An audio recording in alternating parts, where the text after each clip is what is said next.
Hello, everybody. Hello, and welcome once again to How to Get Hired. I'm Bill, the company's expert.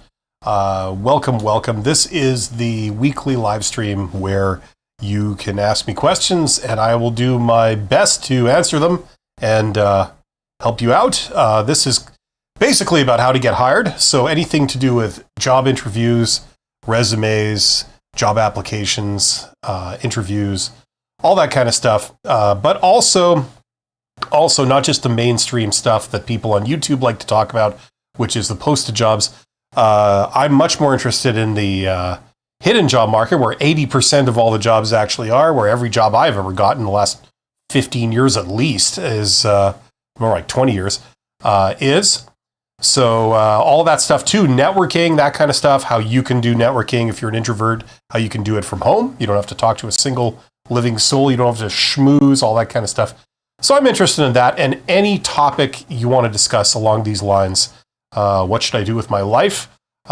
Rejection, job rejection, and all the problems that there are with the posted job market. Things like fake jobs, when they post jobs that don't exist, or ghosting, when you're dealing with a recruiter, you're communicating with them back and forth, and then all of a sudden they drop off the face of the planet. Everybody loves that. That's a staple of our modern times, where it just becomes sort of accepted to treat people that way.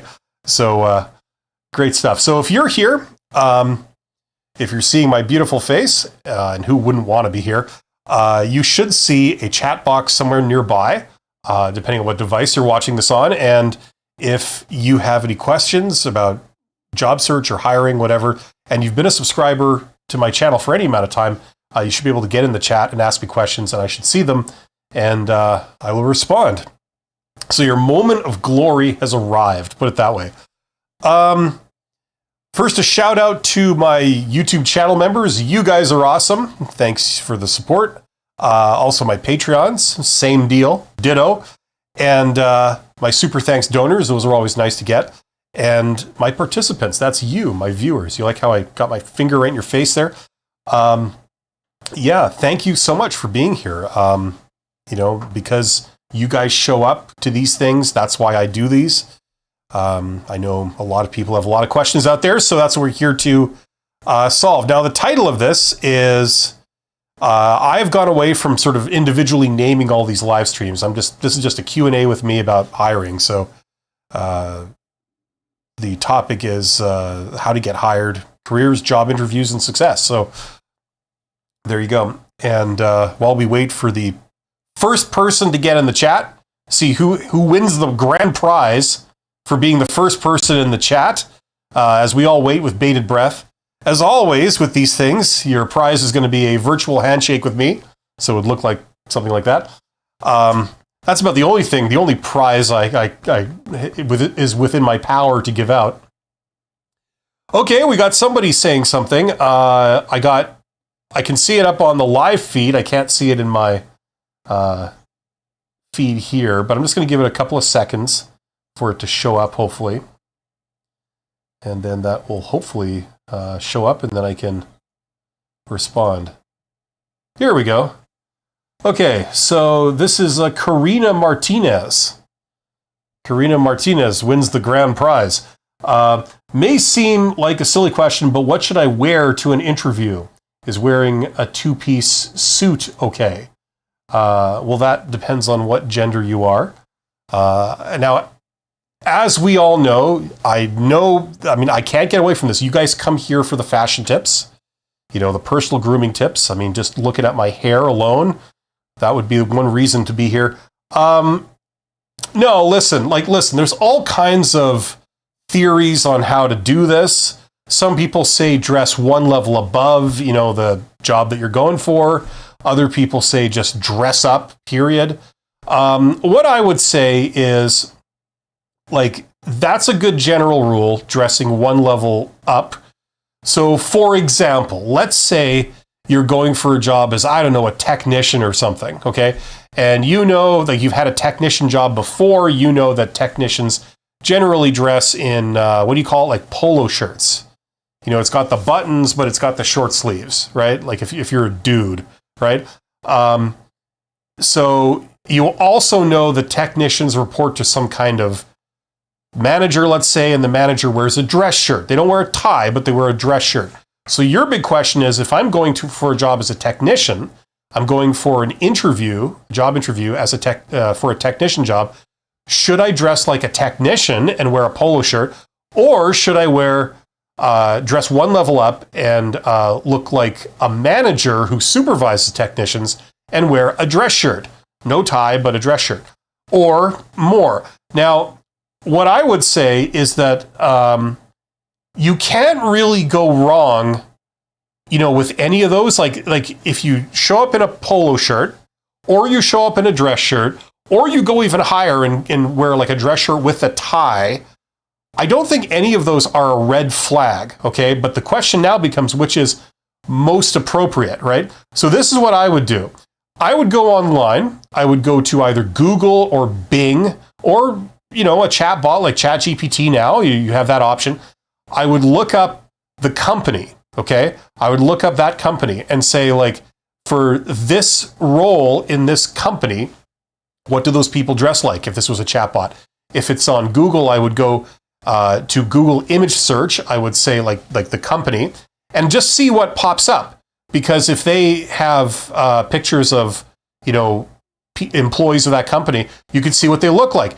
Now, I've worked across 5 industries, and how people dress in education or in the fashion industry or in the aviation industry varies widely, right? So if you know that, okay, everybody at that company, they all dress like Steve Jobs, they all wear like black turtlenecks and black shirts and jeans, even though they're like vice presidents and stuff like this, everybody looks like that, then you show up looking like one of them. That's the idea. So if you can see what they look like at that organization, then I would recommend you mimic that as much as possible. Always erring on the side of dressing slightly up when there's any doubt, okay? If you do that, you can't go wrong. Now, I'm not an expert in female clothing, like apparel, where I think like a blazer is basically like a sort of one size fits all go-to kind of thing for women. But I'm not really an expert on that stuff. But just that's what you should do. Look at how they dress and then mimic that, erring on the side of dressing up a little bit. And you can't go wrong. No one's going to have any issues with that. So hopefully that makes sense, Karina. That was a great question. Pearl says, hello, Bill. Please, what does one need to do to get promoted quickly in a large corporate organization? That is an excellent question. Oh, I'd love to talk about that stuff. We're going to get into that in a second. Karina says, I have an interview with a Fortune 500 finance company. Okay, so finance, they err on the side of dressing up more, okay? If you don't know, if you're a dude, I'd be there in business formal. So for a guy, that's a dress shirt and a tie. Now, for a girl, that's more like a professional business suit, right? But once again, do the search thing. You should be fine. Okay, so coming back to Pearl here, what does one need to get promoted quickly in a large organization? This is great because there's not one answer to this. There's multiple answers. And there's also a bunch of general rules, okay? Now, I've never actually systematically done a thing on this, but it would be fun to just, list the rules as we think of them here, okay? And for want of a starting point, I'm going to go back to my old friend here, ChatGPT, because this would be a great question to just dive into. Okay, so here's a question. In a large organization, generally speaking, what does one need to do to get promoted quickly? And I want to see what this thing says, and then we're going to comment on it. Okay, now I'm going to make this a little bit bigger. Here we go. Okay. Do the job above yours publicly. Yeah, I suppose. I mean, like, once again, it's not a one size fits all. Some of these may apply where you are, depending on the circumstances and the particular individuals that are involved. Okay. Become low risk, not high talent. Okay. Yeah, that's kind of true. Not universally, though. You see, you can make yourself indispensable at your job. You can do your job really, really well. Now, sometimes that may work, but what I've seen in my career is that the big reward for doing that is people think, like if they don't have any special connection to you, they think, okay, you're great in your job. That's where you need to be, right? So we won't promote you up because then we're going to lose a great person that's in that role, right? In your role, right? And that can sometimes backfire. So I mean, it's not a bad rule to do your job well, you know what I mean? But is that what you need to do to necessarily get promoted? I would say no. You got to do things more than that, and those are the things that really matter. Attach yourself to power without being obvious. Yes, this is more what I'd say. Like as I said, there's no universal rule, but this is more of a common thing, right? So you want senior people to know your name, leaders who have personally benefited from your work, someone who would say, yes, I've worked with them, they're solid. So what I would say is a combination of this plus this, okay? Like, for example, if you are, to take a mundane example. Earlier we were talking about technicians, right? Let's say you are a technician. You've worked for 5 years or 10 years as a technician, and you want to be promoted to be the supervisor of the technicians. So, maybe not a general manager, but some kind of functional manager. The technicians report to you. You serve partly as a coordinator of the technicians and partly as a mentor. You're the technical authority that can solve problems for these people. You're the go-to person that they come to when they have technical questions or functional questions, that kind of stuff, right? So let's take that as a mundane example. Now, if all you ever do as a technician is, when you're talking to the boss, when you're hanging out with the boss who has the power to promote you, if all you ever do is talk about technical type stuff that a technician would deal with, they're probably going to conclude that, you're a great technician. And your big reward is that's where you're going to stay, right? But if you start talking about like how best to coordinate technicians, how best to plan the work, how best to be a more consultative presence that, assists people, that facilitates communication issues and this kind of stuff, that's more of the work of that supervisor of technicians, right? So if you're thinking about that stuff, you're very much immersed in that stuff and you're tuned into it, and you have these kinds of discussions with your boss on, say, a regular basis, then the impression is that, okay, you're maybe someone who should be up here as the supervisor of technicians, right? So it's not that you're trying to do the job above you, but you're showing that, like, look, I have skills that would apply up here, very clear skills. I've got a very clear passion for that kind of stuff. And if they like the flavor of what you're saying, your approach to doing that, you're saying the right things, or at least the things that they agree with, their particular opinions agree with, then there's potential. And then the only question would be, is there an opportunity for you? Sometimes they'd like to promote you, but there just is no opening, right? So is it a guarantee? No, but it can really facilitate that happening if there's an opportunity. Okay, I'm just curious what else it said here. Master the language of the next level. Absolutely, that's part of it, okay? Right, so you're not just talking about the topic, you're also talking about it using the right lingo, so they go, okay, you're sounding like you know what you're talking about. Okay, make your manager look good. Yes, once again, this varies because that can backfire. In a lot of established organizations, merit matters less than politics. You know what I mean? That's kind of a general rule. So the people that tend to get promoted, 1 level, 2 levels, it's more about politics than it is about merit.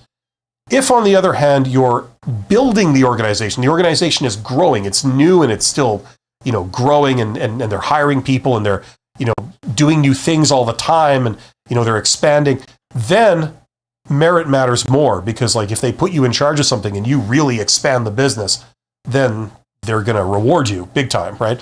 But if everything's kind of already established, it's been going for a long time, and it's like sort of in maintenance mode, that's when things shift from merit to politics, you know?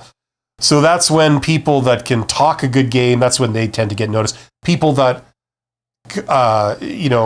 they latch on to the bosses, they echo the boss's opinions, they tend to get favor. They get favored over others that, may take a different approach. Things like this. Signal ambition clearly and calmly, yes, but that's inbuilt. That's intrinsic to talking with your managers about doing that job that's one level higher than you. So clearly you would want to do it. You have an interest in it if you're going to be talking all about it. Promotions are not rewards for past work. They are bets on the future behavior. I would say that's true. That's the closest thing to maybe a universal thing in here, I would say. Yeah. So hopefully that answers your question. I mean, like, I'd love to get into this. We got some questions piling up here, but that's a great topic there. Who was that? That was Pearl? Yeah. So hopefully that gives you a start there. Patrick says, would it be seen bad if I hand in my notice leave in my company is of 2 months, knowing that other colleague left for a better job opportunity 2 months prior that? I'm having some difficulty with the grammar here, Patrick. I applied for internal job opportunities, and unfortunately I was not successful, so I'm planning to look for external opportunities, okay? Let's say I hand in notice leave if I get a job offer in 2 months' time. Well, here's what I'd say. First of all, don't hand in your notice before you got another job secured, before you've got an offer and you've accepted it, right? That's what I would say. Like, I get that there could be some emotions going on here. You feel passed over. You feel that they don't value you. You want to go someplace else where they do. Nothing wrong with that, okay? You're perfectly normal for feeling that. But don't let that push you into a situation that's bad for you, which would be if you quit your job just voluntarily, you say, I quit almost out of protest, and then you don't have anything lined up immediately. So now you suffer, because if you can get hired, in short form, then great. But if you can't, then you're going to end up paying the price. So I would say, stay. What can help is if you disengage. Like, I hate all these stupid modern expressions that some people use, like, quiet quitting and all. You just disengage. You say, like, okay, I'm working here and I'll do what you tell me to do, but I really don't care. I don't give a rat's ass about this job. I'm going to do my bare minimum and, so that I don't get fired, but, I'm really not invested in this anymore. And then what you're putting your energy into is looking for another job. Okay. So that's how I would say would be the best way of handling it. Okay. Don't put in your notice. Now, there are legal rules around notice, around how much notice you have to give. They vary by country. And where I am in Canada, they vary by region of the country. So I know in the US, in the different states, they have different laws, like employment standards and rules for this stuff. It usually depends on how long you've worked at the job. So if you've been there for 30 years, you got to give a lot of notice. If you've only been there for 2 months, you don't have to give very much notice, right? And why that's important is because it affects how much pay the company has to pay you. If they say, okay, if you're leaving, that's it. You're leaving now. We'll pay you the money, but you're leaving now. Today's your last day, right? That's a common thing. They don't want people continuing to work there when they know that person's leaving in a week. They know they're not going to care about doing their job well at all. They might do some damage. So just look up, go to ChatGPT or some AI bot or do a Google search. Usually the laws are online. So whatever country you're in, you can look up, employment standards, that country, or employment standards, that region. And you say notice, like what are the laws for the notice? And it'll tell you exactly how much you have to work or how much notice you have to give. Pearl says, during a conversation with my line manager on complaints that I am not doing enough, I argued that I do my very best, and he said other people also think I'm not doing enough. Okay, or that maybe my work is not visible. Please, what is your viewpoint? How do I handle future conversations with my line manager? How do I become more visible? Okay, so it might seem like this is a problem with your work, right? It's not. It's a problem with perception, right? So there's a difference in opinion between you and your boss, okay? What you need to do to resolve it, if you want to resolve it. Some people, they don't necessarily want to resolve it. They just want to leave, right? They want to go get hired somewhere else. So I'm not sure if that's what you're in the middle of. But if you're wanting to try and patch it up with this manager, what you need to do is you need to go and talk to this manager, okay? So the first step would be approaching them, when they're like at the appropriate time. And I've said this many times before. You've probably heard me say this before, Earl. If you don't know, the best time would be like just after lunch on a Friday. Because the idea is that on Fridays, people are in a little better mood because they know the weekend's coming. And immediately after the lunch break, they're also in a slightly better mood because they've just been relaxing. They've just had some food. They feel good. They feel less irritable, right? They haven't had a chance to really dive into any work in the afternoon yet. They're just coming back from lunch. So that would be the perfect time, all things being equal. And the way I would recommend is how you always do these things. You just, if your boss has like an office, just knock on the door and just say, hey, do you have a few minutes? I'd very much like to speak with you if this is a good time. And if they say, no, it's not a good time, it's like, okay. If they say, sure, come on in. If they have an office, come in, close the door. Say, listen, I'm hoping you can help me understand. You had made a comment that, you don't think I'm doing a very good job or you don't think I'm doing enough work. I'm just wondering if you could help me understand where that's coming from. Like, what you're seeing, and if you're looking for certain things that I'm not doing, I'm curious to see what those are. Maybe I'm doing the wrong things, or maybe you're just not seeing what I'm doing, or something like that. Like, help me understand where that's coming from and what your perception is. And then don't argue, just listen to what they're saying, right? Get them to explain to you their logic. I'm looking at this, and based on this, I think this, and I'm contrasting it to other people that when I look at them, I see this, and that's not what I see when I look at you, or something like that, right? And you go, okay, so that's what you're paying attention to. Okay, fair enough. And then, saying like, okay, and then maybe ask some questions like, no problem, that makes perfect sense. I'm not going to fight you on this. Like, fair enough. That's a very reasonable opinion. I didn't realize that you look at that, or you just look at that.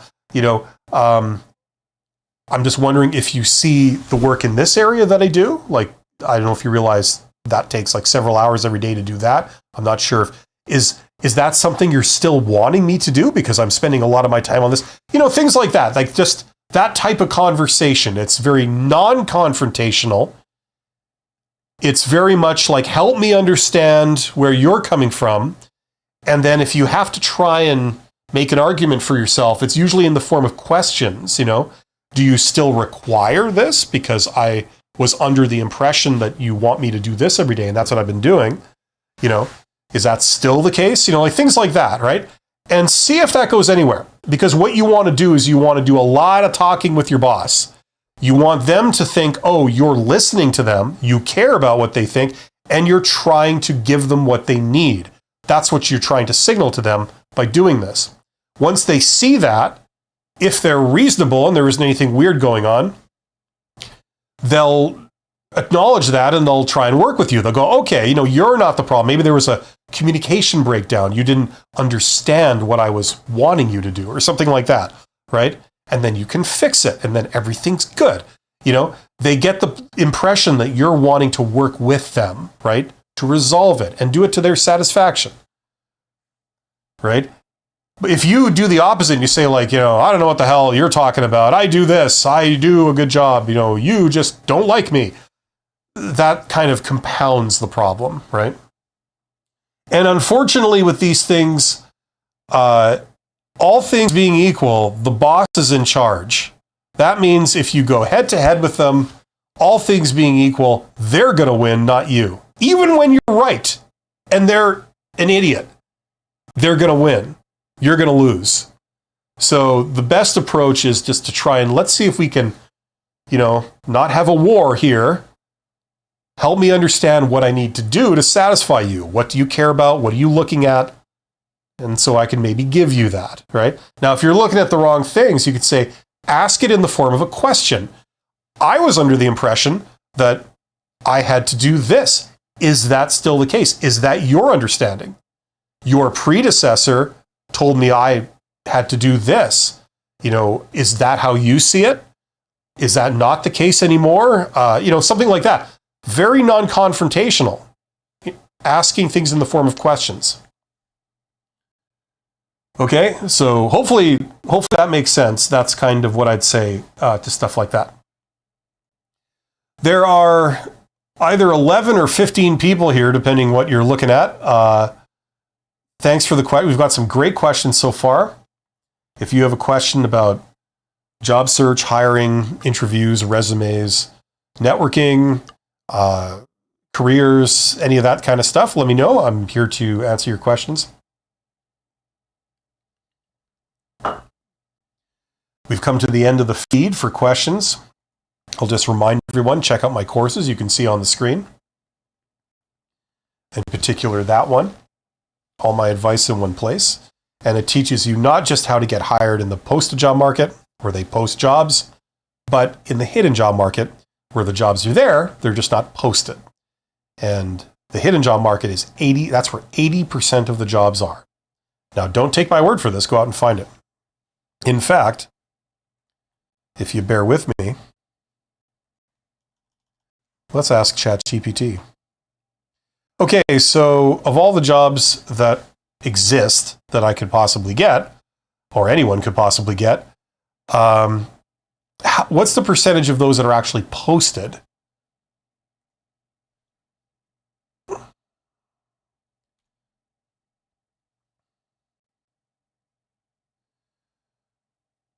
Roughly 15 to 30% of all real jobs are ever publicly posted, which means that 70 to 85% are not posted. So first, if you're watching this, were you aware of that? Don't take my word for this. Don't take ChatGPT's word for it. Go out and do your own research on it. Now, if you're only looking at the 15% or 30%, it's not 30%, it's less than 30%. But if you're only looking at the ones that are posted, right, there's a couple of things there. Number one, there's intense competition for those jobs because more than 15% of the people are chasing those 15% of the jobs. It's more like 60% of the people are chasing those 15% of the jobs, right? So it's very high competition. That's why you get hundreds and hundreds of job applicants for like every job, right? Because very competitive for those. The other 70 to 85% that it's saying here, it's about 80%. The rest of them that are not posted, they have very little competition for them. So that's a real opportunity for you. You're going up against one or two other people for those jobs. You're not going up against 300 or 400. You're going up against one or two for those, at least in my experience. So that's, to me, it's a no-brainer. It's a reason enough to check those out. If you are an introvert and you're no good at talking to people like in person or schmoozing or, selling yourself or whatever, the good news is that you don't have to do any of that to really pursue these jobs. You can do it via social networking if you know what you're doing.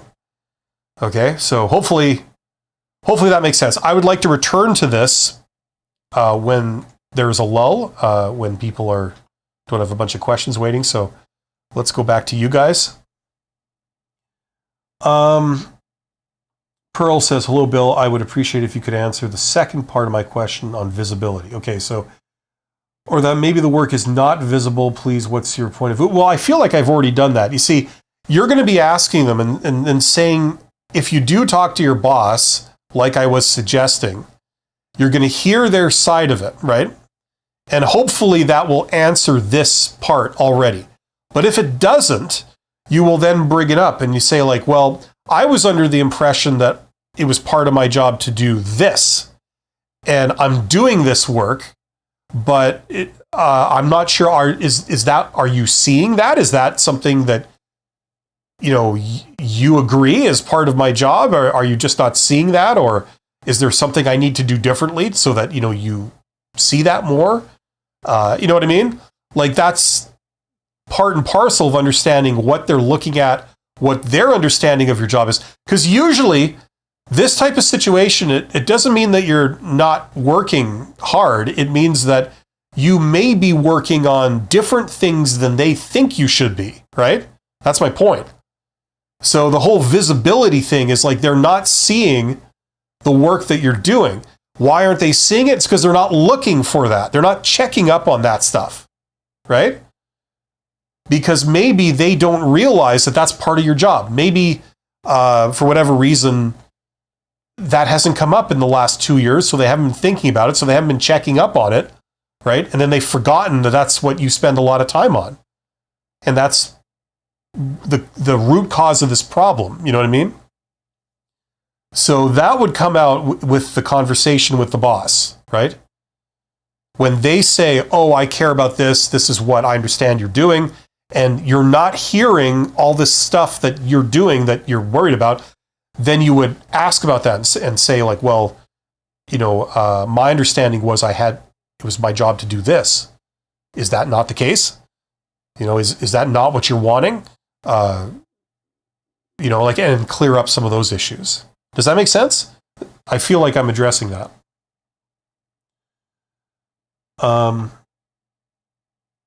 McLovin77, what do I do with a reference letter? Should I attach it to applications?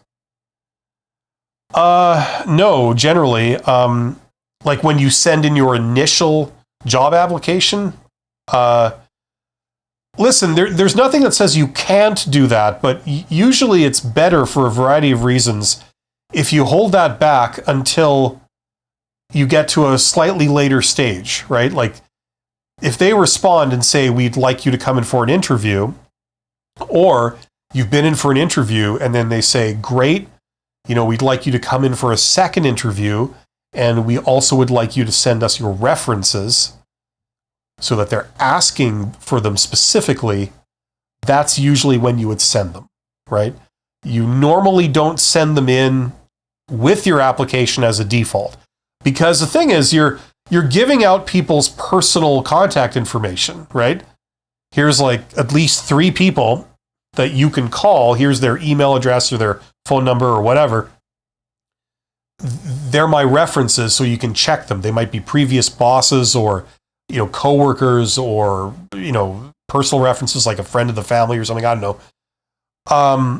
You know what I mean? Like, so you don't just give those out to like everybody and plaster them far and wide.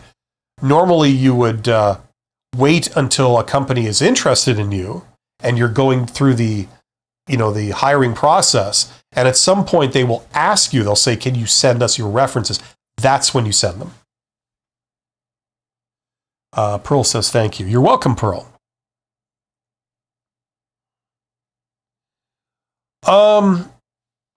I know that people in these forums, they usually care more about like job interview questions and things like that. That seems to be the big topic of conversation while people are here. So we've reached the end of the questions. So I'm going to do something else here. Okay, so for job interviews, can you give me a list of the most common job interview questions? What I would think of as the standard job interview questions that are practically universal.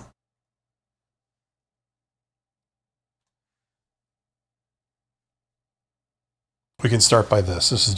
We'll see if it gets it right here. Okay, tell me about yourself. Yes, that's the most common interview question. I hate it. It's stupid. It's a sign of a bad interviewer if they ask you something. It's like starting a conversation by saying, "So, nice weather we're having for this time of year, don't you think?" It's like, yeah, it's a total cliche, walk me through your resume. Yeah, that's almost identical to tell me about yourself. Why do you want this job? Yes. Why should we hire you? Why do you want to work here? Why do you want this job? That's all the same question. You answer it by talking about your strengths and how you meet the requirements. Why do you want to work here? Well, that's exactly the same question as this. What do you know about our company? Okay, so that's the question where it's asking to see if you've done any research, right? Because sometimes people will apply for jobs and they have no idea what they're applying for, right? There's a company called, Bobo's Industrial Metals, and they apply to that, and they have no idea what the hell Bobo's Industrial Metals does.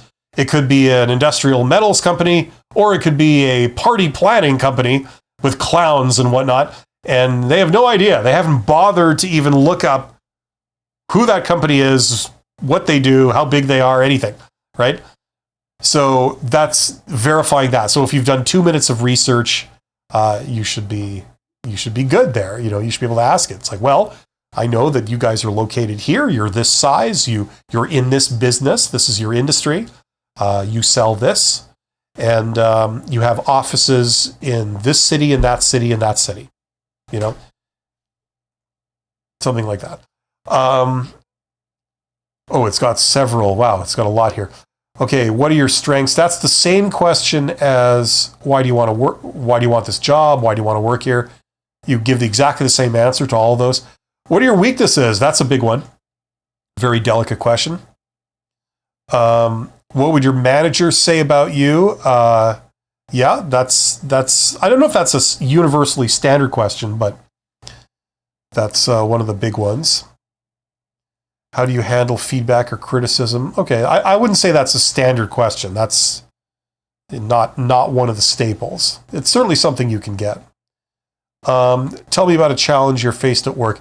That's a behavioral question. And behavioral questions are, they're a standard thing. You're going to get those. There's no way to prepare for all of them because there's like literally a million different questions they can ask you where they say, tell me about a time or tell me about a thing. There's like literally a million things they could ask, right? You can't prepare for all of them. So you do it backwards. You prepare stories in advance, usually 10 stories. And then whatever they ask you as a behavioral question, you're going to answer with one of those 10 stories, whichever one matches it the best is the most closely related to it, right? And then you're never stumped. You have an answer for everything, right?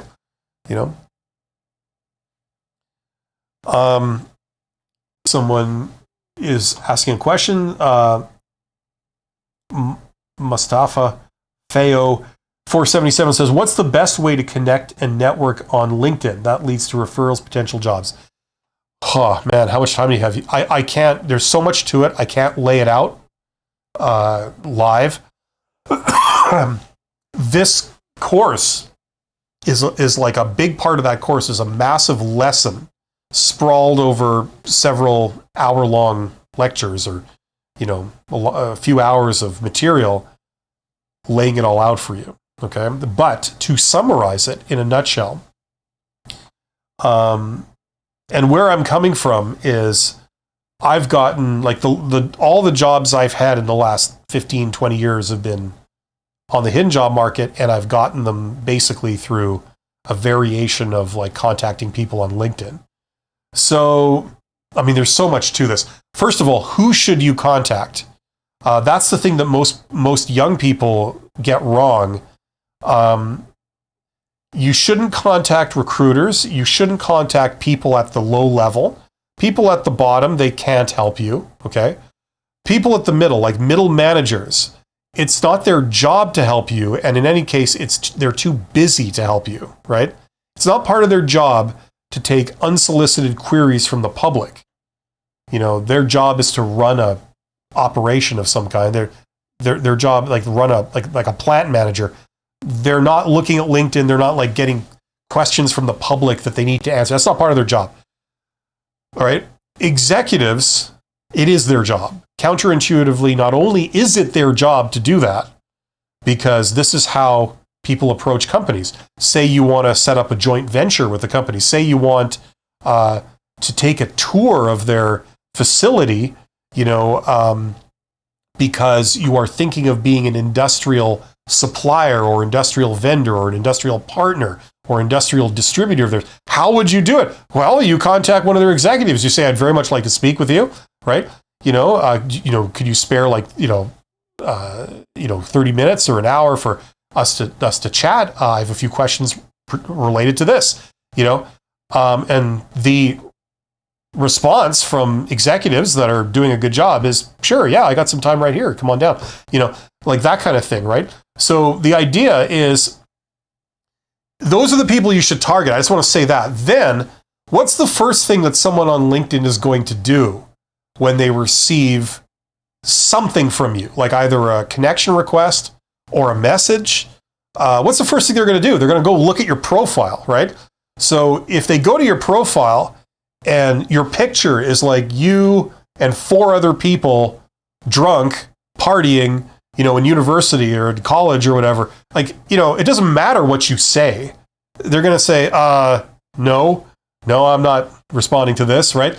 So you've got to have your profile, certain things on your profile, certain things not on your profile. So it checks out, right? It's got to look professional. Then, what do? Do you send an in-mail? Do you send a connection request? Do you send a message?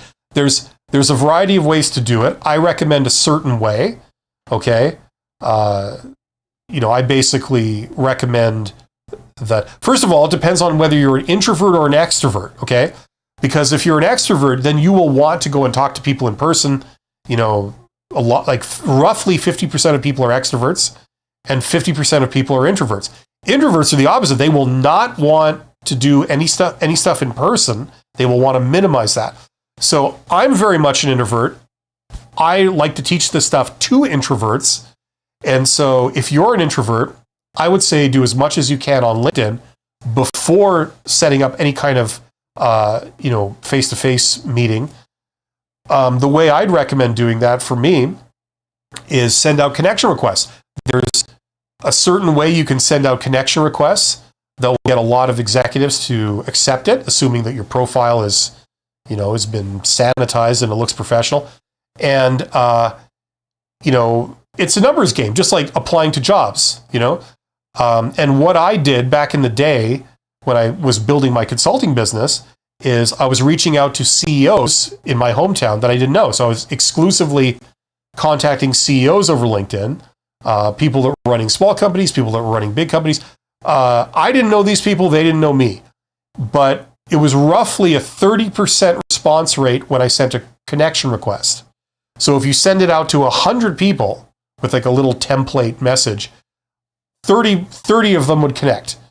And then of those 30, I would do a second round where I would then send a message, because now that you're connected, you can just send a message to them. So I would send a message saying something to the effect of, I would very much like to meet with you and speak to you in person. Can you spare half an hour of your time to meet with me? And once again, the response rate was around 20% for that. So if it went to 30 people of the original 100, 30% or 20% of 30 is 6. So on average, 6 people would respond and say, sure, let's meet, come on down to my office. Or, I'd propose like a Starbucks. Starbucks is a great place to meet if you're meeting CEOs. It's a nice neutral thing. And if they leave their office to go to a Starbucks to meet you, that shows that there's some genuine interest in meeting you. It's not like they're going, yeah, whatever, drop by my office. It shows that, no, I actually know who you are, and I will exert a little bit of effort to hear what you have to say. So that was kind of a red flag for me when they said, I'll, come to my office. I would much rather have them at a Starbucks or some other neutral location. They pick the date, time, place of convenience, and I just show up whenever they say. That was the idea. So that's how I did it. That's one way of many to do it. And that would be for like an informational interview. So you could just talk about ideas. And something that earlier in this live stream, like 15 minutes ago or something, if you go back in the feed, Pearl 4008 was asking about, you know, what was it? What was the question? The initial question? You know, what do I need to do to get promoted in a large corporate organization? A lot of what I said in response to that applies here. You know, you get along really well with them. You know, you talk about them, not about yourself. Great learning opportunity. And then you hear all their opinions, what makes them tick, what they care about, that kind of stuff. And then you have a lot of options. You could either agree with them, you could say like, we should work together, or you could just go away, come back to them 2 weeks later with a message and say, I've been thinking about what you said, like that's really amazing. If ever you decide to act on that, or you decide to go in that direction, let me know, because I'd love to work with you on that. something like that. And then they go, and then sometimes I've gotten jobs that way in the past. But like that kind of thing, that kind of networking, it's all online until someone has invited you to speak with them. They want to speak to you. They invite you in. They say, yes, let's talk. And then when you go down, it doesn't feel like a job interview at all. It feels like a meeting between two peers, that want to discuss something. And anyway, so the point is, like, you can see how there's so much to this, right? Like it just goes on and on and on and on. And I haven't even really gotten into details of how you do specific things. So let's leave it there. It's a huge topic. If you want to learn that kind of stuff and learn all that stuff, get this course. That's where I put it. I broke it all down and, put it into lessons and, all the principles stacked on top of each other. So if that's what you're interested in, check out that course. That teaches you how to pass job interviews and how to do networking like this. If you're an introvert, I share some methods that I've done for years, that can open doors for you. This is Pearl. I think Pearl sent a super chat. Yes. Thank you very much, Pearl. That's awesome. Thank you for your support. It says, thank you for everything, Bill. You're absolutely welcome, Pearl. I'm glad you got some value out of that. Karina says, going from a law career into finance. Yeah, that's an interesting transition. There's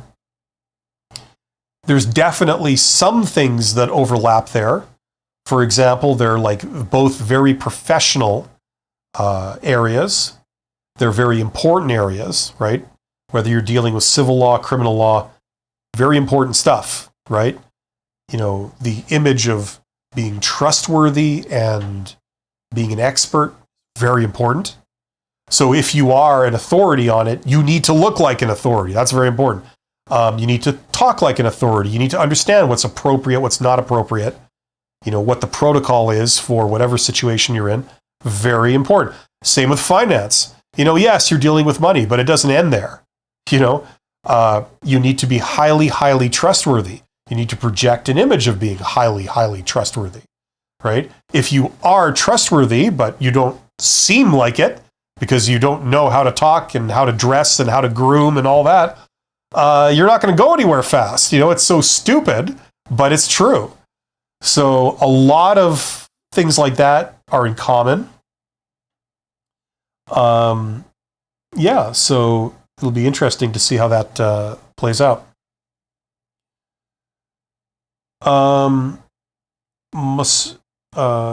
Mustafaos 477 says, yes, I appreciate it. Great. You're absolutely welcome. McLovin 77, why are you here if you can afford to give that away? NGN, is that Nigerian? See, I can't remember. NGN in USD. Yes, so Nigeria Nalra. So it's like 10,000 to 1 conversion rate, something like that. But because people are asking about it, and I don't want to put, whoops, sorry about that. When I type numbers, it does weird things. let's see here. Just so people will shut up about it. If I've got that right, that's 70 US, I think. So awesome. Thank you very much, Pearl. Yeah, but I mean, this is like how you can open a lot of doors for yourself. The thing is, what I wanted to do today is I wanted to start off this session by talking to ChatGPT. And I can't remember how you would phrase the question for ChatGPT, but basically saying, like, how does the world work? Like, extremely general question. And, when it comes to employment, when it comes to systems, organizations, this kind of thing, what you find is that, is merit rewarded? No. The systems, that's a thing, but what has a far greater pull than that rule is things like systems want to keep the status quo. Human systems want to keep the status quo. They're not necessarily chasing the most optimal arrangement. They're basically looking for self-preservation, and they just want to keep themselves the way they are. It's inertia, right? So, I don't know how to phrase it, but it's like people will, they're not trapped, they're not coerced. It's just that it takes effort to break the cycle. It takes effort to change things.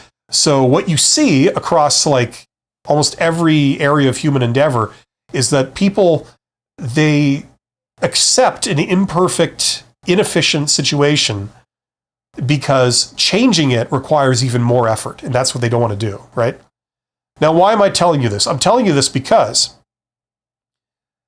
that applies to job search and careers, okay?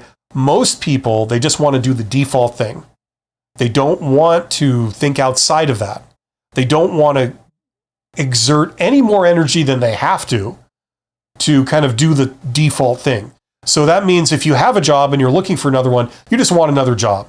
You don't want to do a bunch of extra stuff if that means you can move up. You would rather just do less stuff and kind of stay where you are. Just different job, it's different title, but it's the same situation. You know what I mean? So that's how most people operate in this world, right? Now, on the surface, this sounds very depressing. It sounds like, why bother? But the reality is that like this is a tremendous opportunity, because if you want to break the mold, you want to, go sort of outside of the system, you want to try and learn about the system and then kind of hack it in a way. There's amazing things that you can do. Once you realize, like the reason I'm talking about this is because a minute ago we were talking about like how to network on LinkedIn, how to create job opportunities, that kind of thing. That's an example of going around the system. How many young people think like, okay, I should talk to CEOs or I should talk to executives. They can open doors for me. Not many, you know what I mean? It's very uncommon. But the reality is that how many young people go and see an executive? Not many, but the ones that do, the executive goes, you're just the sort of young person that we want to employ here. And I like your initiative. I like your professionalism. If there are opportunities, that person, first of all, they have the power to hire you on the spot, right? If there is something, like if there is an opening. Secondly, you've got a pipeline right to that person. You could call them up again, say, hey, I got a question, right? They'll take your call. So, I mean, this is like, in my appraisal of the situation, this is going outside of the rules. You're going outside of the system. It's not like posted jobs where, you're very much within HR's system. And when you go outside of things, that's when the magic happens, because there's no rules and there's no ceiling on what you can do and, what will happen. And what you learn is that a lot of times the opportunities go to the people who showed up, not because they're better than anyone else, but because they were the ones that showed up. Nobody else showed up, So that's the deal. Okay, so anyway, I say this stuff in the hope that it might sort of make an impression on some younger people out there. You know what I mean? Most people, it doesn't. because they're very comfortable in their world. But, but there are a few people that have the ambition to be tuned into that kind of stuff. And I fully encourage you to do it.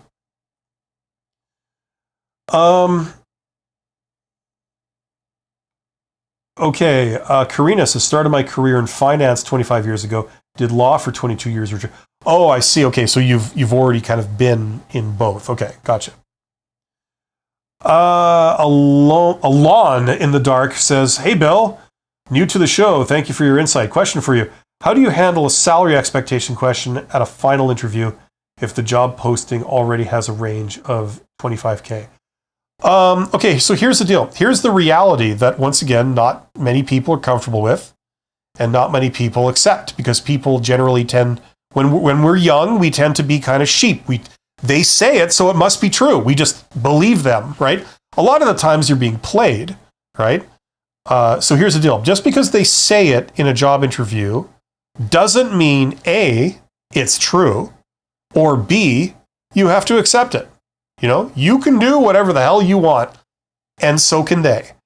And what happens, not all the time, but a lot of the time, is they will post a range, okay?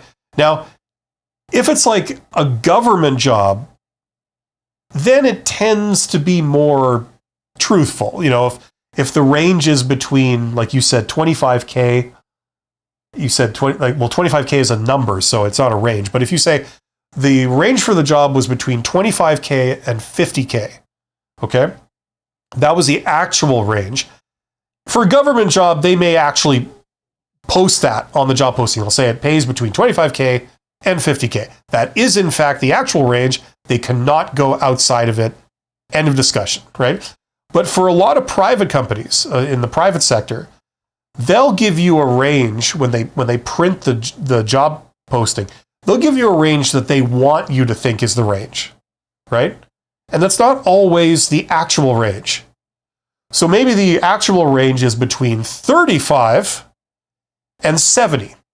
That's the actual range. That's the range that the hiring manager, the recruiter, and maybe the hiring manager's boss have discussed. They've gotten approval for, right? But they want to attract people that think that the range is between 25 and 50. Okay? That way, it's sort of like a filter. It's like they're pre-filtering candidates so that, if you're not going to be happy with 50, there's a chance that, we can't satisfy you. We could pay up to 70, but I don't know, 50 when you start. Within a couple of years, you'll probably be wanting 55 and, so on, right? So you're up at the upper end of the range, and we don't feel that we want to hire someone that's going to start off that close to the top of the range, right? We also want the candidate to be delighted, right?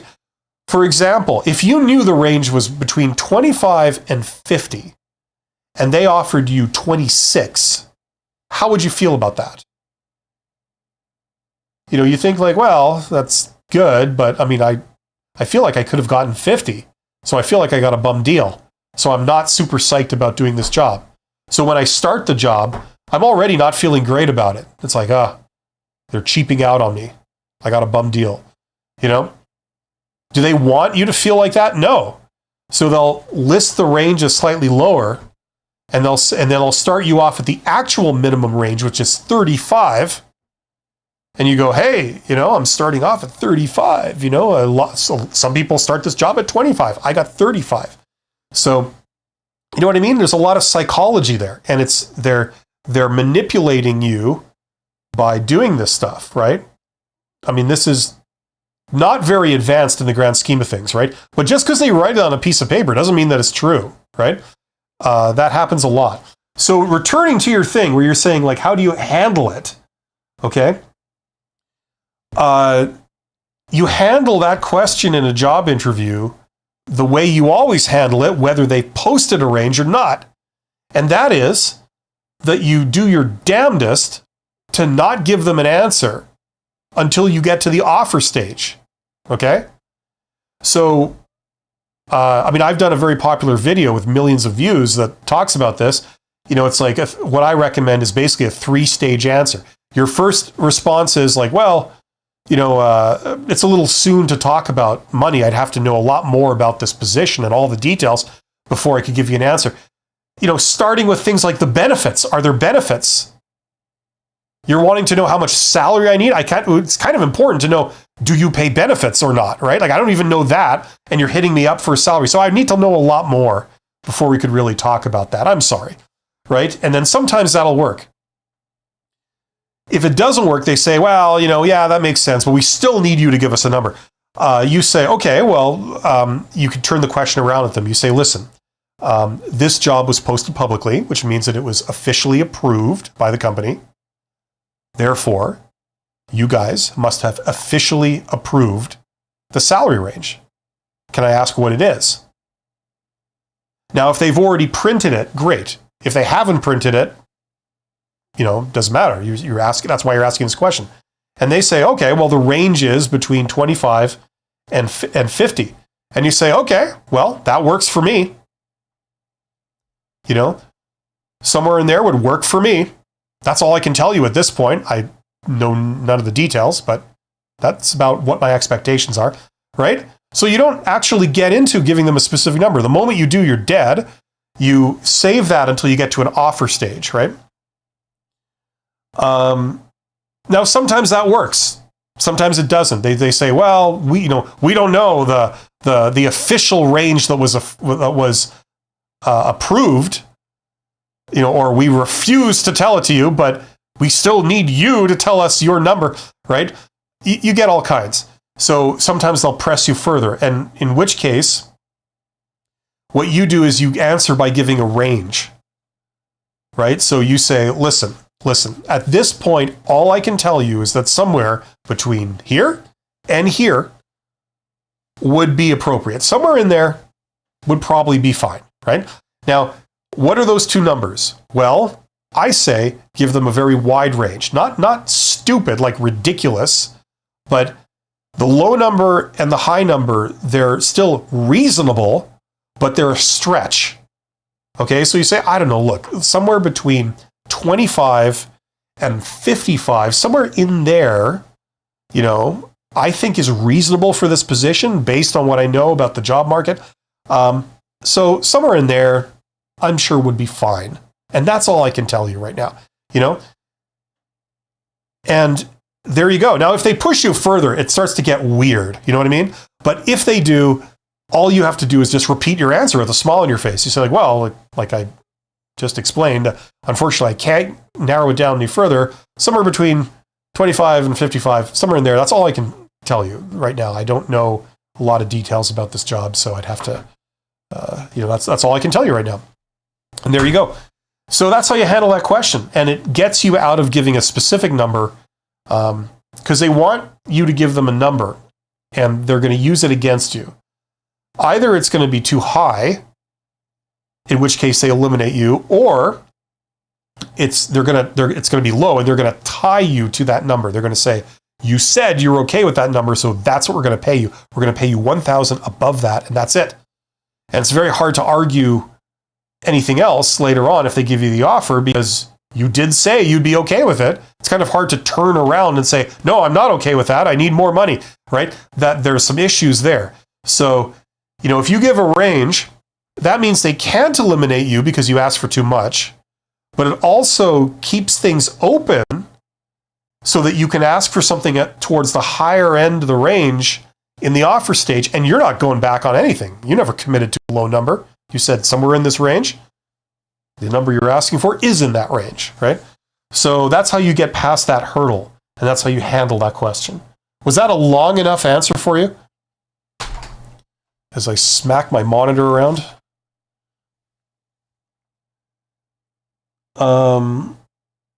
It's for 61K to 85K at a community college. Okay, so yeah, it doesn't really matter what the numbers are, but you get the idea.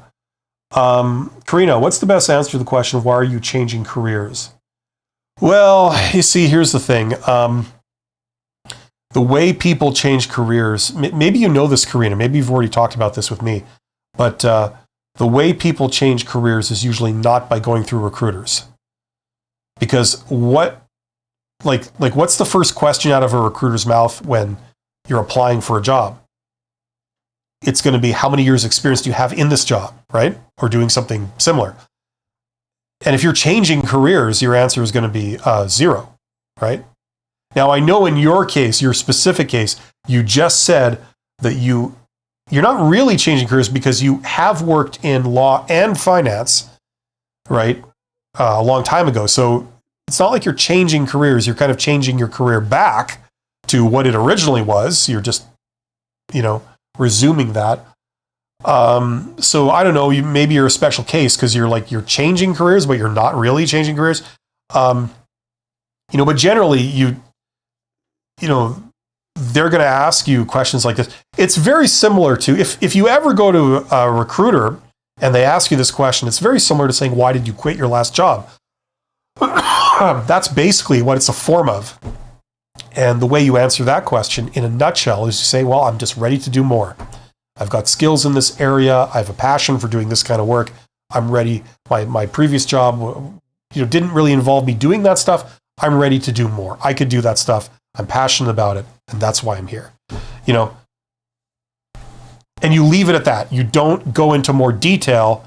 You don't talk about dissatisfaction with the other career or say anything negative whatsoever about anything or about yourself or about your previous employers, like anything, right? Just say I've just always had a passion to do this, and I'm ready to do more than what I've been doing so far.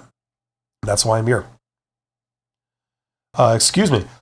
I still have a bit of a throat respiratory kind of thing.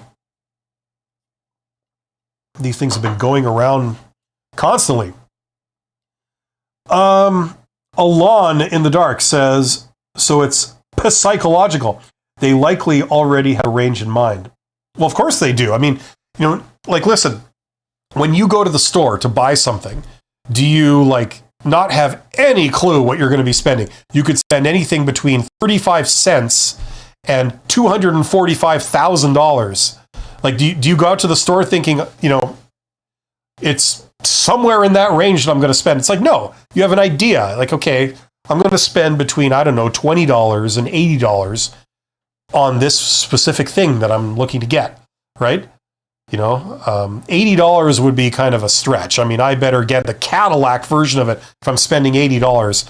But, you can maybe get a deal, get a nice, a bargain and only spend 20, right? So you have a range in mind. They have a range in mind. And not only is it like that, but it's formal, right? Where several people have all signed off. We're going to hire a person and we're going to pay them somewhere in this range. And all these different people say, yes, check, right? So it's very formal. It's been discussed. It's been approved. They have a range. Nobody hires an employee not having any clue what they're going to pay them. Anywhere between $1 annual salary and $1 million. No. So yes, they have a range. They don't want you to know what their range is because then you're going to say, well, I only want the top of the range, right? If you know they're willing to pay that much.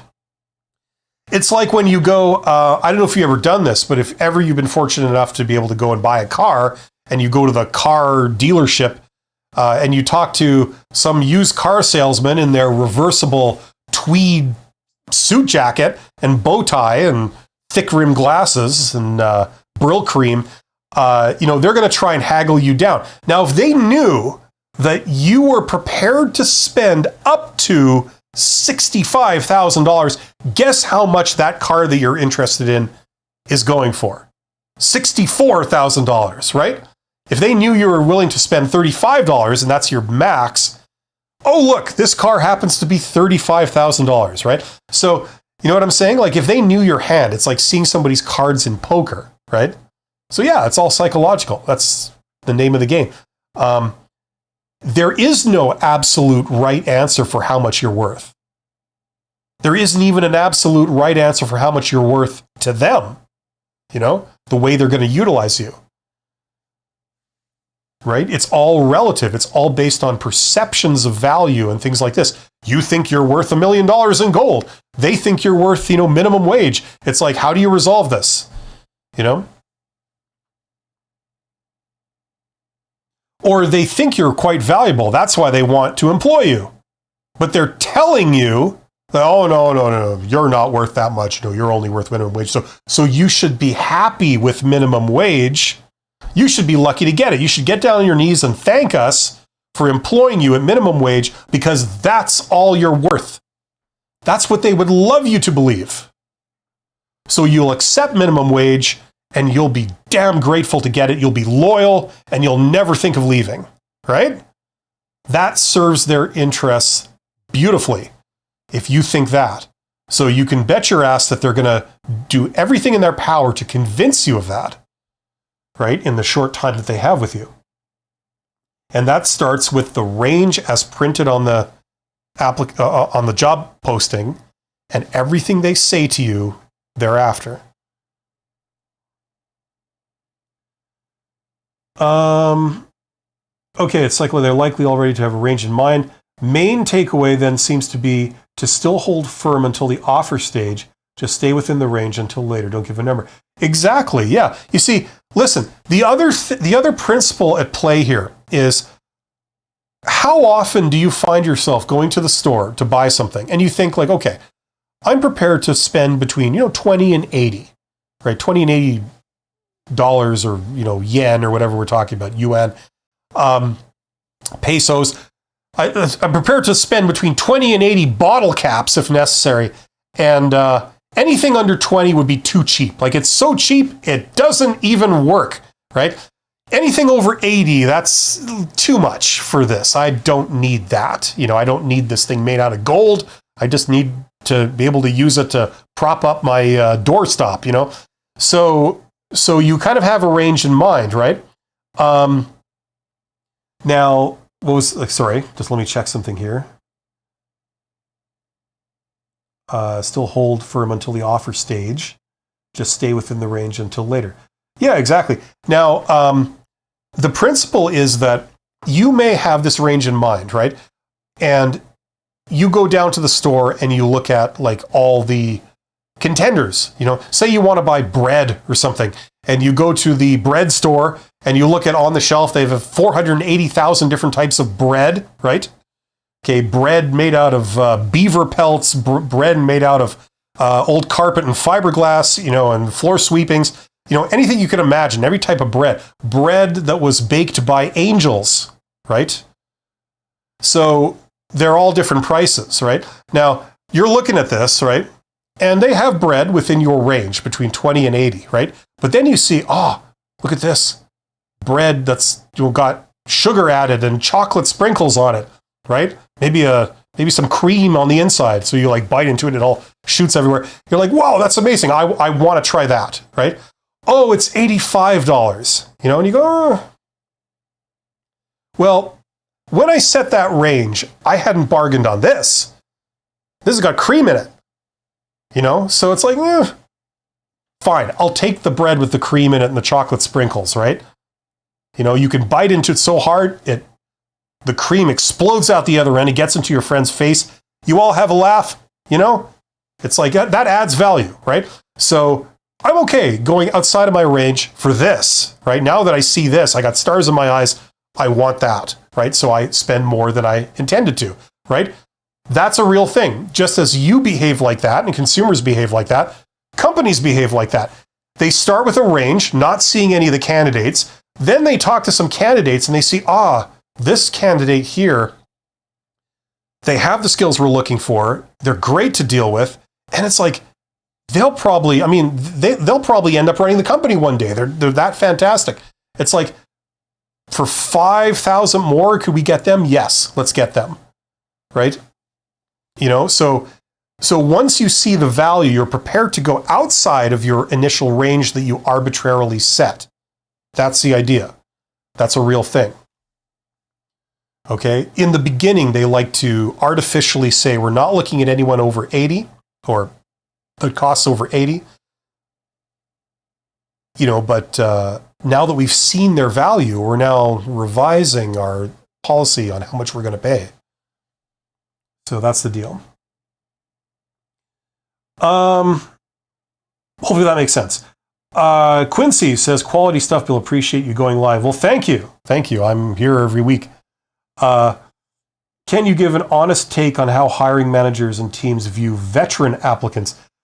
Full disclosure, I'm not in the US. So, when you say veterans, I'm assuming you're in the US. So I'm probably not the best person to ask for stuff like that, since I'm only guessing when it comes to like US veterans.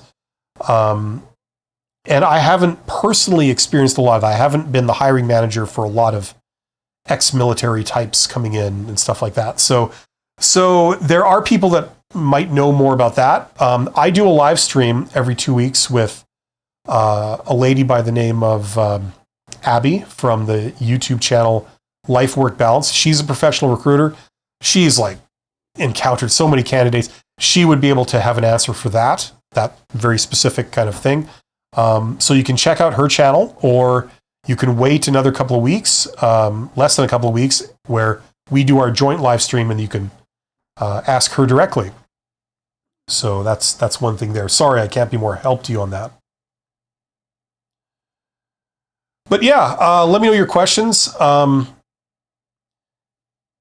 We could start wrapping this up, or if you guys have more questions, I'll stay to answer those. So if you have any questions, ask them now or forever hold your peace. I'm actually going to be back. I'm going to be taking an intermission, and then I'm going to be coming back in 45 minutes with another live stream called Honest HR Nitrous, where we talk about more, some of the excesses, the gritty reality of job search in the real world. So yeah, Quincy says, I meant the US, and okay, I'll check her out. Can you provide her channel name? Yes, it's Life Work Balance. Not work-life balance, Life Work Balance. So check out her channel. It's linked on my YouTube channel page. So if you go to my actual YouTube channel page, there's a link to it. Right at the bottom where you post like other channels that you're affiliated with. I'm not affiliated with her in any capacity other than we do a live stream every 2 weeks. I originally reached out to a lot of people like me that are on YouTube that are talking about job search, and what I wanted to do is get everybody together. Some people they responded, and we ended up talking, a little bit. A lot of people just didn't respond to me, so it was an idea. Abby kind of responded, and we've kind of kept doing it because it makes sense. Like, she's a recruiter and I'm not a recruiter, or I've been a hiring manager and I know about careers, and I've been a CEO. So we have different perspectives on things. So we continue to do it together because it's interesting. She has one take on things, I got another. And so we can give you both of those at the same time for some questions. So it's an interesting thing. Karina says, thank you, Bill. I've been in law for 22 years. Since my first career was in finance, I've always had a passion for finance, and I'm returning now since I have experience in finance 20 years ago. Does that experience count in the eyes of an employer? Well, there's no single answer to that. Some people, yes, some people, no. As I said, there's some elements of overlap. So yes, it will count. But it's not about employers. It's about individuals. Within an employer, all that really matters is who has the power to hire you, right? And the answer to that will be several individuals. They could hire you, conceivably, to work under them or with them, right? Anyone for executives to a couple of different departments, right? For a start, they could hire you in the legal department. They could hire you in the finance department. You know what I mean? And if you have skills in finance, they can use you in an area ancillary to finance where, you do have to do some financial analysis, but that's not the whole job. It might be in project management or something where, you tie your financial skills to projects, or something, right? Like, that's conceivable. So, you know what I mean? What are the individuals in there? Now, maybe you reach out to several individuals in an organization. You say, here's the chief marketing officer, here's the chief financial officer. Here's the head of projects. I used to be head of projects for a company, and so on. Maybe the chief financial officer doesn't respond. You can't get them to give you the time of day. But the head of projects, being a fine, upstanding person with incredible fashion sense, they respond to you and they say, like, listen, I'd very much like to speak with you. Sure, let's talk. And if you come down and they see, like, hey, yes, you've got a career in law, but despite that, you're a very practical person. You're very approachable. You're easy to talk to. You've got great communication skills. You strike me as very professional. You're just the sort of person we need to lead these projects because, you're professional and you're practical, but you're also kind of forceful. Maybe it's a construction project, something like that. I know you don't know much about construction, but like, you got the finance stuff down. You got the bossing people around thing down. You've got the organizational skills. You've got the professional skills. We've got people that work in that department that know the construction side. They can help you with that, and they can, be there to shore up that stuff. But what we don't have is someone with these areas that you have. So maybe we could work something out. You know what I'm saying? It's about the individuals. So, and you deal with them on a case-by-case basis. Okay, by reaching out to these people, seeing if you can talk to them, seeing if you click, that kind of thing.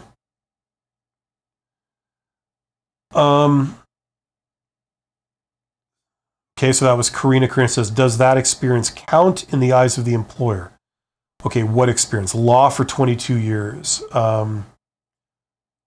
Well, possibly, but not necessarily. Like if you're saying you've been in law for 22 years, does it count to someone who would hire you in finance?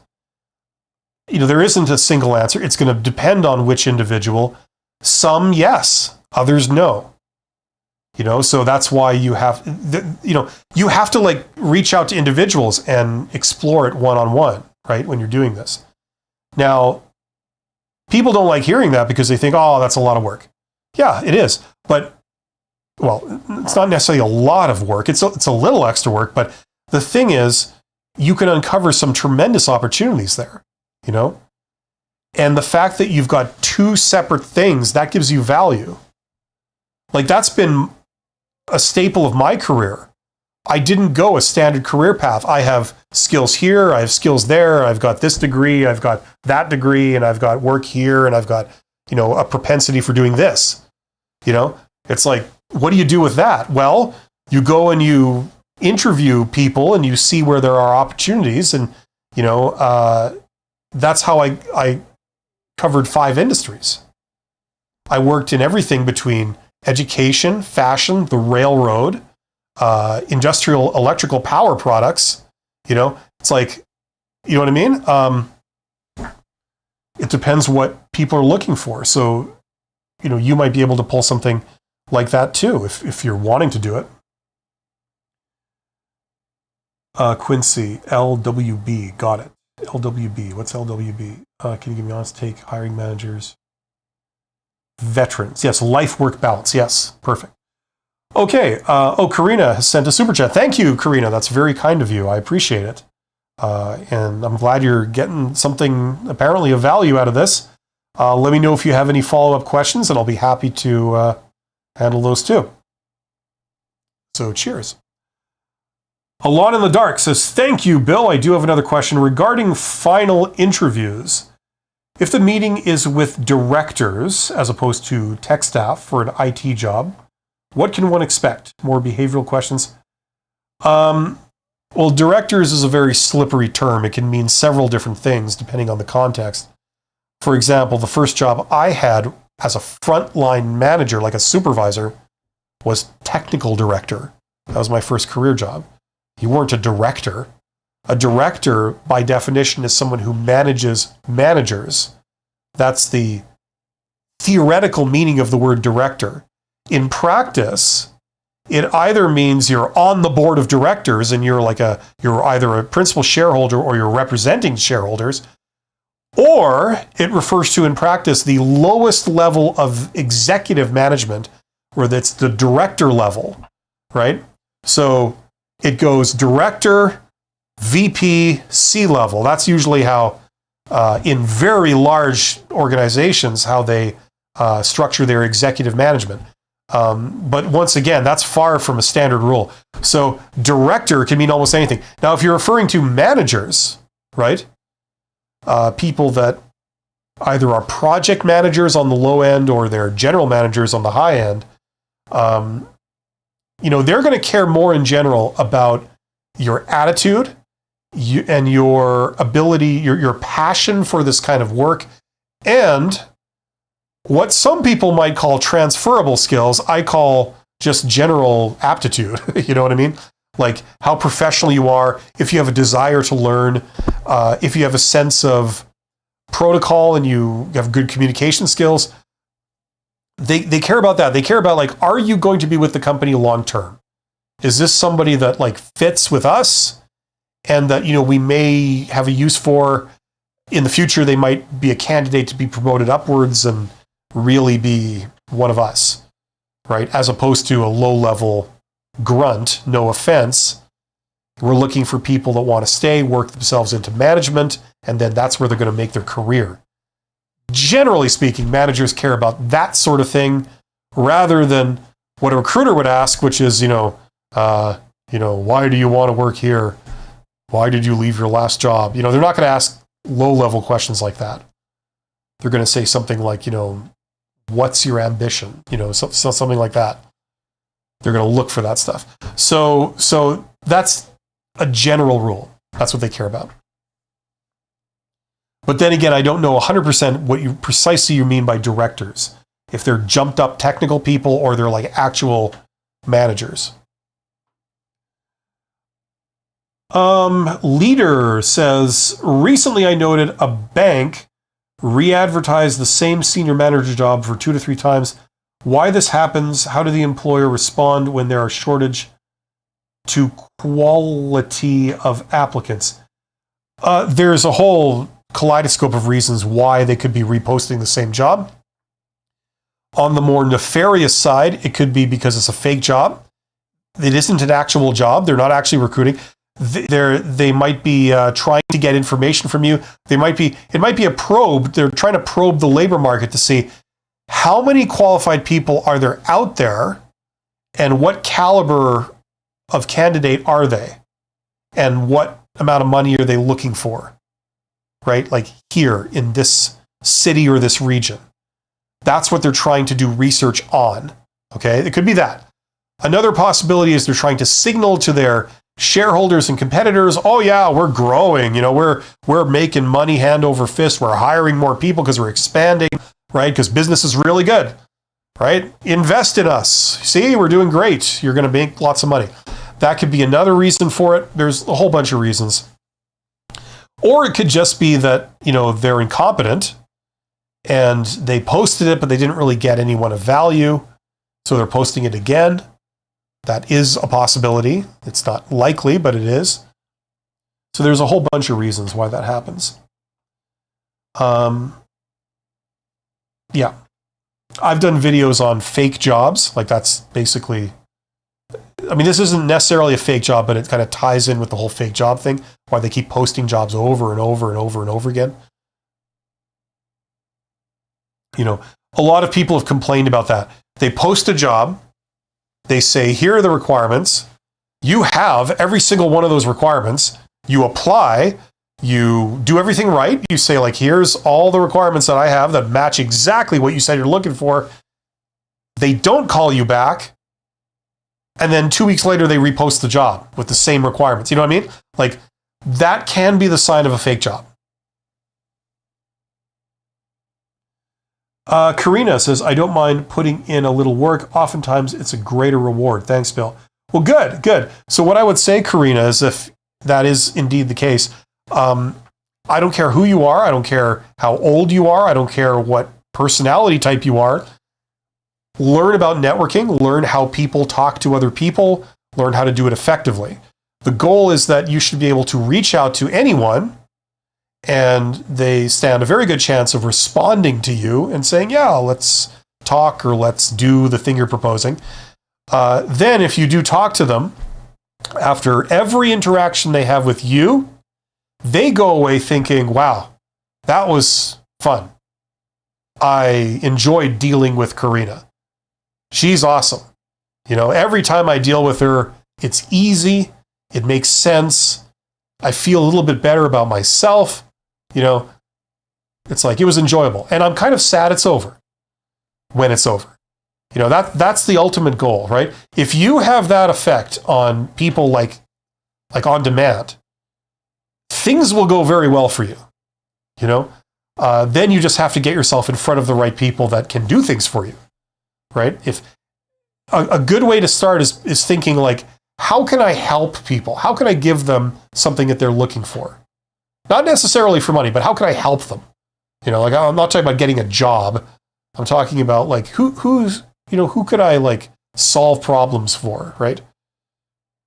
Whatever problem or give them something they're looking for, right? Even if that thing is just, I don't know, some form of flattery, like what are they looking for? What gets them to want to interact with me? If I can help them with something, or I can, give them something they want, they're looking for, like a pleasant interaction, whatever. And they also are in a position to help me, then there's potential, right, for something. So learn as much as you possibly can about that kind of stuff and start practicing it. Start putting it into practice. Reach out to people every day. LinkedIn is a great way to start. It's a great low effort way to start. What does it take to get people to respond to you? And don't just shy away from people up here, They're the ones that can do great things for you. So, you know what I mean? Learn that stuff. It's stupid in a sense that has as much of an effect as it does. It maybe shouldn't. But that's how the world works, And I know from like an employer, you put out, you want to hire someone, you put out a job posting. It's incredible how many people out there don't apply, for all the people that need jobs, Even in my capacity as like a YouTuber, I've started to build a bit of a team and stuff. And, it's like, it was hard trying to find young people that like, it's like, hello, I need some young people that are looking to get experience. And it's amazing how hard that was to get those people to respond. They tell, the story they tell is that, oh, we're young, we're starving, we need people to give us a chance. It's like, well, right here, I'm wanting to give you a chance, but it's amazing how hard that was to get people to respond. So it goes to the people that step up, that you can discover, the ones that reach out to you, things like this. If someone like just contacts me and says, hey, I can do this for you, are you interested? Now a lot of those people, it looks kind of very spammy and weird, but if it's a legitimate thing, now maybe you're going to regret saying this later because I don't want everyone to spam me with all this stuff, but the point is that it's amazing from the perspective of employers.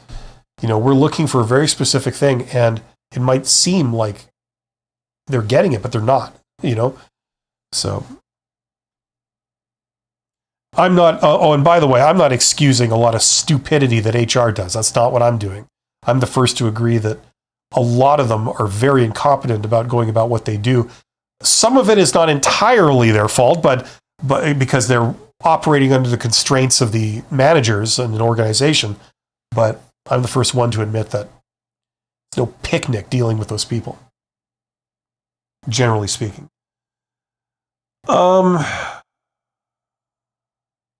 have to wrap this up soon, so I'll take these two questions, but I'll be back in half an hour anyway, so let's do this. Okay, so Alon in the Dark says, regarding directors, they are P1, Executive Director, Educational Technology, P2, Director, Systems Management and MIS Operations. Okay, I don't know what that means. These are not universal things. I have no idea. I don't know the size of the organization. I don't know what country it's in. I don't know, what business they're in. So I can't say. It doesn't help narrow it down. They seem like middle managers, but I don't know that for a fact. Like, no offense to people, but what the hell is systems management? You know what I mean? that's not a universally recognized thing. I'm sure it makes sense within the context of whatever industry we're talking about here, but you know what I mean? Like, it's not like, oh, chief marketing officer, chief financial officer, you know what I'm saying, vice president of HR, you know, it's not a standard thing like that. It seems like it's something to do with operations, but I don't know exactly what. And I'm not good with acronyms. So MIS, I have no idea what that means in this context. Das Rix Das. Is that like Qui Quad or Smith Spice Smith? Says, great mindset, Bill. How would that service mindset transfer to job fairs specifically?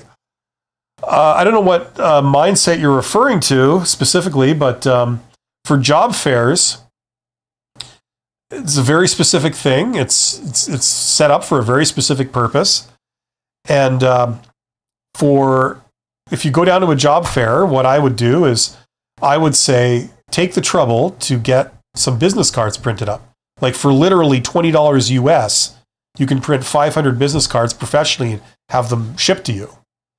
Now, if you're wondering what the hell would you put on a business card, if you're on LinkedIn, okay, the header of your LinkedIn profile page, like where it says your name, your tagline, and then your contact information, and then maybe a picture, right? That's just what you put on a business card. So mine would say something like Bill Todd, you know, I don't know, former CEO / YouTuber, whatever I'm calling myself.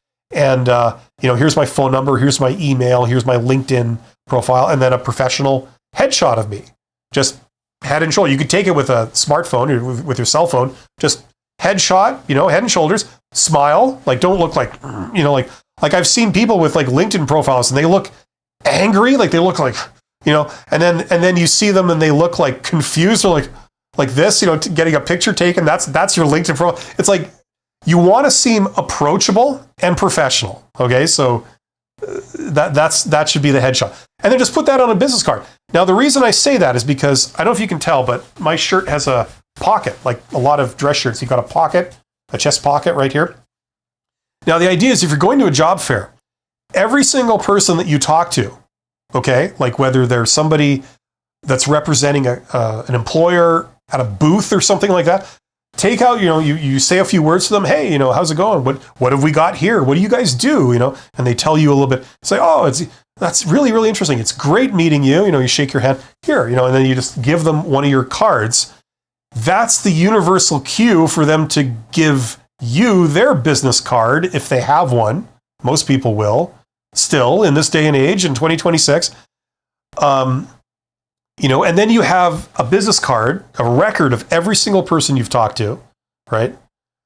If you wanted to, you could go home and, you know, the next day and you could say, you could start going through these and start contacting these people on LinkedIn.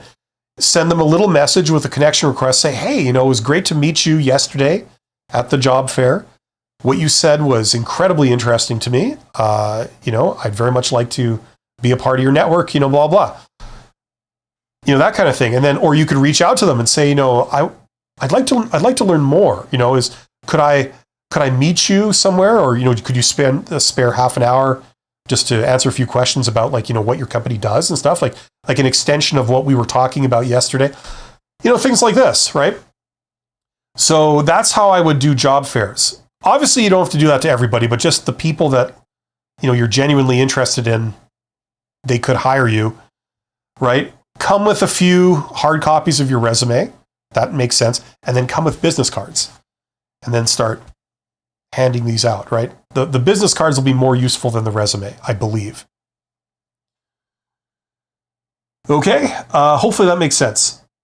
Okay. So I'm going to sign off now. Thank you for being here. Check out my courses. There's links in the description box below. Check out that one in particular if you're looking to get hired. All my advice in one place, including all the networking stuff. If you're interested in learning business, the scientific study of how to make money, which is a damn useful thing to know for multiple reasons, check out that. And if you're wanting to learn higher level communication skills, check out this. It's called Write Like a Professional, but it's more about what to say, how to respond in different situations. That's where kind of the meat and potatoes of it is. So that will enable you to do a lot of the things that we were talking about today. So check those out. Links in the description. I made videos on those courses describing them, how they work, what you get, so it's as transparent as possible.